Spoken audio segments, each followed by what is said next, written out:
नमस्कार दोस्तों, आज मैं इस वीडियो में पशुपति व्रत की सामग्री टॉपिक से संबंधित जानकारी आप लोगों को प्रदान करने की पूरी कोशिश करूंगा, जिसमें मैं आप लोगों को बताऊंगा कि पशुपति व्रत करने में कौन कौन सी सामग्री की आवश्यकता होती है। इसी जानकारी के साथ साथ यहाँ पर पशुपति व्रत करने की संपूर्ण विधि, नियम और इस व्रत को करने से प्राप्त होने वाले लाभ जैसी महत्वपूर्ण जानकारी बताने का प्रयत्न करेंगे, ताकि जो लोग पशुपति व्रत को पहली बार करने की सोच रहे हैं तो उन लोगों को इस व्रत से संबंधित सारी जानकारी विधिवत तरीके से प्राप्त हो सके।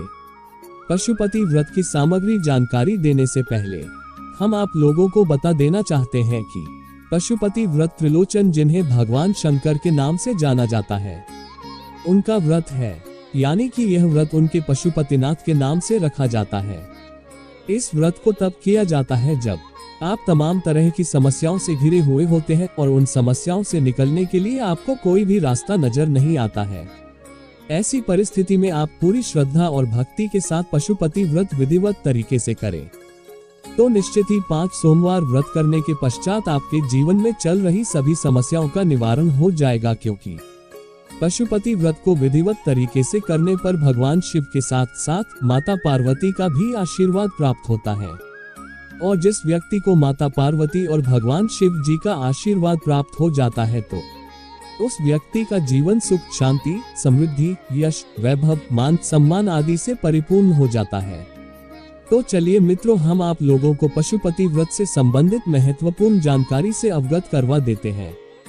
लेकिन हिंदू और जो पशुपति व्रत रखना चाहते हैं, कृपया करके इस व्रत से संबंधित सारी जानकारी प्राप्त करने हेतु आप लोग इस वीडियो को शुरू से अंत तक अवश्य देखें, वरना आप अपने व्रत में कोई ना कोई गलती कर बैठेंगे। इसलिए वीडियो को अंत तक जरूर देखें। दोस्तों, पशुपति व्रत की शुरुआत कब या किस दिन से करनी चाहिए?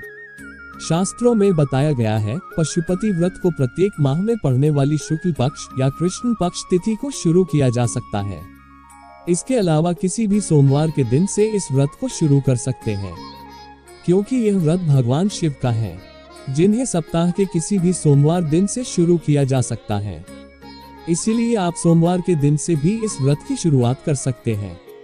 और जानते हैं पशुपति व्रत कितने दिन तक करना चाहिए? दोस्तों, धार्मिक ग्रंथों में बताया गया है, पशुपति व्रत को 5 सोमवार लगातार करना चाहिए। आखिरी सोमवार को व्रत का उद्यापन करके व्रत को पूर्ण करना चाहिए। पशुपति व्रत के नियम। शास्त्रों में पशुपति व्रत करने के कुछ प्रमुख नियम बनाए गए हैं। दोस्तों, पशुपति व्रत करते समय नियमों का पालन करना अनिवार्य बताया गया है। वह सभी प्रकार के नियम वीडियो में आगे क्रम से बताएंगे। पशुपति व्रत की शुरुआत सोमवार के दिन से करें। पशुपति व्रत में मांस, मछली, तंबाकू, गुटखा, स्त्री संग, संभोग, इन सब से दूरी रहना चाहिए। पशुपति व्रत में सुबह शाम दोनों टाइम विधिवत रूप से पशुपति जी की पूजा अवश्य करें। पशुपति व्रत करते समय अपने मन में किसी का भी अहित करने के विषय में न सोचें। पशुपति व्रत में व्रत की सारी सामग्री इकट्ठा करने के पश्चात ही व्रत की शुरुआत करें। पशुपति व्रत को करने से पहले इस व्रत को पूर्ण करने का संकल्प अवश्य लें। पशुपति व्रत में जल से भगवान शिव का अभिषेक अवश्य करें। तो दोस्तों, यही कुछ प्रमुख नियम है। अगर आप इन नियमों का पालन करके पशुपति व्रत को करते हैं तो आप इस व्रत से प्राप्त होने वाले सभी प्रकार के लाभ हासिल कर सकते हैं। दोस्तों, पशुपति व्रत भगवान शिव का व्रत है। इस व्रत को करने में उपयोग में ली जाने वाली सभी व्रत सामग्री है: धूप, दीप, चंदन, लाल चंदन, बेलपत्र, पुष्प, फल, अक्षत, भगवान शिव के अभिषेक के लिए शुद्ध गंगाजल, कलश, भोग लगाने के खीर या हलवा, आरती के लिए कपूर, शुद्ध देसी घी या फिर सरसों का तेल आदि सामग्री की आवश्यकता होता है। अब जानते हैं कि पशुपति व्रत में क्या खाना चाहिए। पशुपति व्रत में व्रत करने वाले जातक जातिक को फल, चूरमा, कटु, आटे का हलवा, साबूदाने की खीर, मुनक्के की खीर, इन सब का सेवन कर सकते हैं। और पशुपति व्रत में क्या नहीं खाना चाहिए?